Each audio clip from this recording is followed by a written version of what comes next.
principe de l'endolift et son caractère tout à fait innovant réside dans le fait que l'énergie va être distribuée non pas à travers la peau mais directement sous la peau, donc à l'aide d'une fibre optique.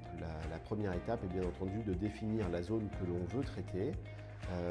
Ensuite, on pratiquera une anesthésie très simple, une anesthésie locale, qui permettra ensuite de procéder au traitement sans ressentir la moindre douleur. La technologie Endolift permet de retendre la peau, de la redraper, d'avoir un effet lift sur la peau, mais également de réduire les amas graisseux localisés. C'est une technique qu'on peut appliquer sur le visage, par exemple au niveau des paupières inférieures, des poches malaires.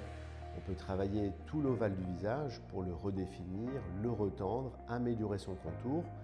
On agit également très souvent sur le cou, mais également le double menton. Donc, le laser Endolift peut être également utilisé sur les différentes zones du corps. Donc, je pense à la région péri-ombilicale, la face interne des bras, la face antérieure des genoux, donc voilà, tout autant de zones qui se froissent. Grâce à la particularité des longueurs d'onde choisies, le traitement Endolift va permettre à la peau de s'enrichir en fibres de collagène. Donc il va y avoir une véritable stimulation des fibroblastes qui vont répondre au bout de quelques semaines en donnant donc une nouvelle fabrication de collagène, donc une redensification de la peau va être plus ferme. On observe quand même les premiers résultats dans les heures, dans les jours qui suivent le traitement, mais ces résultats sont partiels. Ils vont se renforcer au cours du temps et ils vont être maximum à peu près 6 mois. Il y a très peu d'effets secondaires suite à un traitement par Endolift.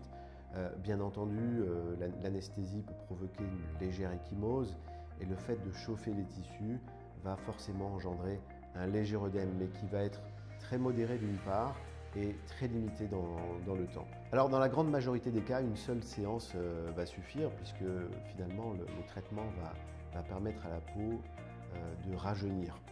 Donc une espèce de retour en arrière. Et bien entendu, le processus de vieillissement, lui, ne s'arrête pas, il va perdurer. Il sera toujours bon de pouvoir entretenir au fil des ans donc, ce type de traitement.